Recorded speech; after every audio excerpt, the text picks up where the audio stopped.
Hello mga idol, magandang gabi sa lahat. Babalik Tikboy Adventure 06.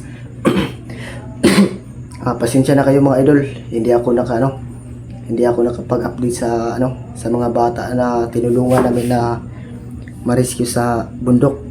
Yung naka-update lang po, yung kasama ko si Kuya Buster, si Kuya William, tsaka si Jinky. Kaya hindi ako nakapag-update mga idol sa mga bata dahil pumunta ako sa probinsya at pinuntahan ko yung asawa ko pati yung anak ko. Tsaka si Kyong umuwi rin sa kanila kasi may sakit yung anak niya. Mga 2 months pa yung anak ni Kyong. Siguro kami lang. Tapos yung anak ni Kyong may sakit dito sa malapit sa tinga, may bukol. Tsaka mga idol, nandito na ako sa bahay ng asawa ko. Dito muna siya pinatira sa kapatid niya. Kasi nasa bundok pa kami noon. Kaya nagchat ako sa ate niya na kunin muna siya pagsamantala na patirahin sa bahay niya. Sa awa ng Panginoon, safety naman yung mag-ina ko dito.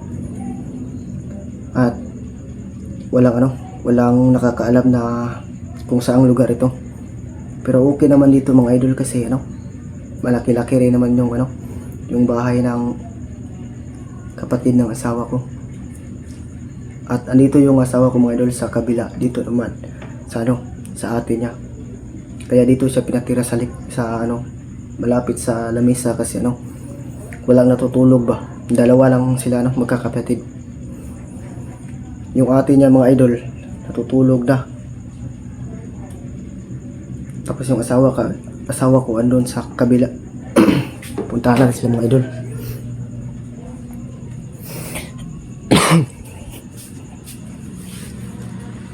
So mga idol andito yung dito yung asawa ko pati yung yung anak ko.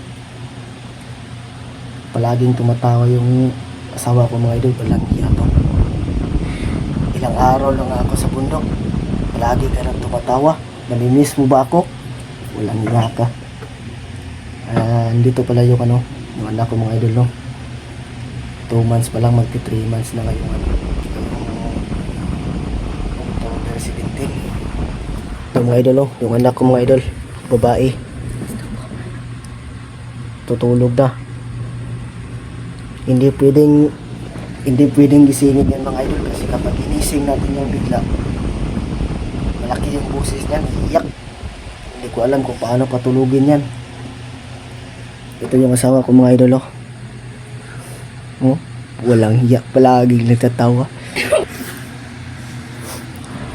Pasensya na pa yung mga idol namimiss lang ako ng asawa ko kaya palagi siyang tumatawa. Huwag kayong mag-alala mga idol kasi yung pasensya na kayo mga idol. Yung nakikita nyo sa sa likuran ko, yung mga damit tsaka bag. Yung bag namin yan mga idol. Bag namin yan ng kapatid ng asawa ko, yung mga damit niya. Pati ito, yung electric fan, pati yung Durabox, sa kanya yan. Ito lahat, ito lang yung sa amin ito, tsaka yung bag na itim. Pasensya na kayo mga idol, medyo kalat. Hindi pa pwede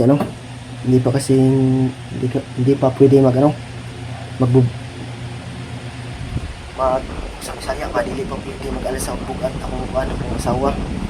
Hindi pa pwede magbubuhat ng mabibigat. Kasi pinapadidi pa niya yung yung anak namin.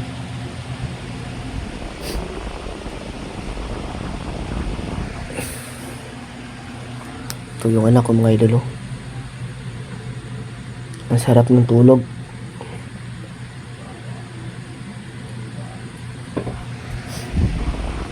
Kumusta raman mo tayo? Okay raman tayo. Mga ate, tulog ng ate. Tulog na. Okay lang daw sila dito mga idol.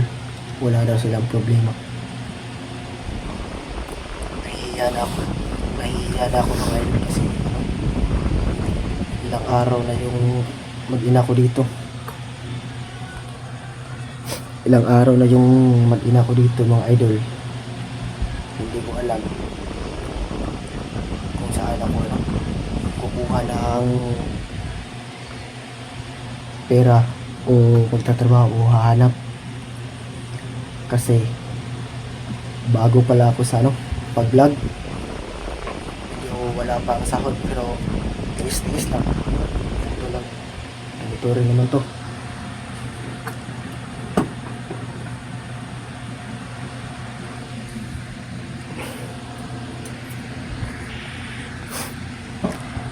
Ya, okay ra mo dre. Okay ra.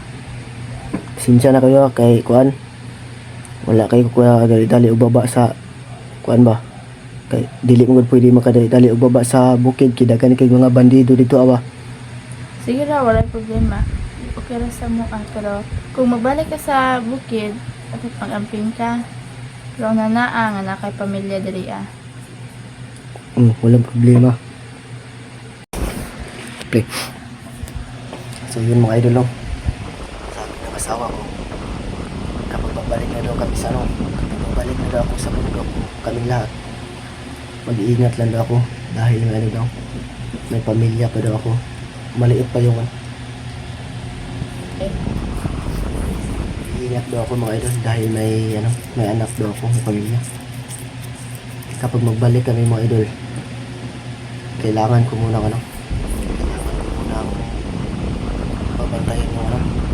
pabantayan yung asawa ko yung mag-ina ko. Punta ako Kalolo tapos magpadala ng tauhan siguro dito para sakali yung mga bandido na tanggang kumuha sa mag-ina ko wala makakakuha.